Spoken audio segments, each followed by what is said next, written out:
大家好，今天有一个冰箱说是通电不工作，用了就是说它这个冰箱啊，它是可能是出差有半年多没用，回来之后插上电之后有电，但是不灵，冰箱反而发热。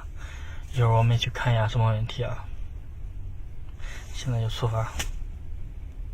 这个冰箱现在我已经打开了啊。现在我主要问题想检查这个温控器，这个温控器怎么检测呢？就是我先把这两个东西端接起来，因为我刚才用表量了一下，这个地方有220伏的电压，然后先端接起来试一下。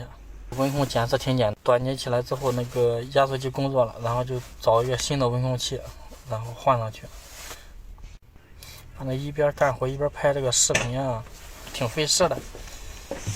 也不方便，这样换了之后看一下压缩机，检测一下管子，高压管热了，已经烫手了，低压管已经慢慢的变凉了。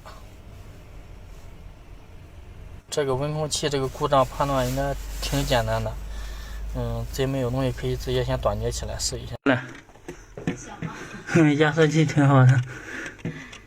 晚上我也要把它拔掉。晚上也拔。换这个温控器啊，这有一个感应的必须插到底哈，必须要插到那个冰箱底部，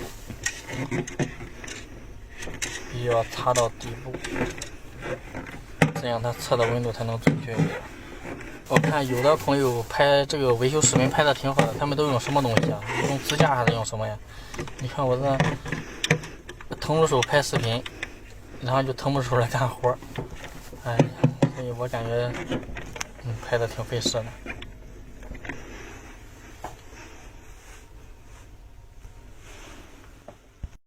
一般拆的话，注意这个灯罩，一般都是卡上的，所以往下拆的时候，千万注意找着那个卡扣，稍微别一下就下来了，千万别硬掰，别掰断了。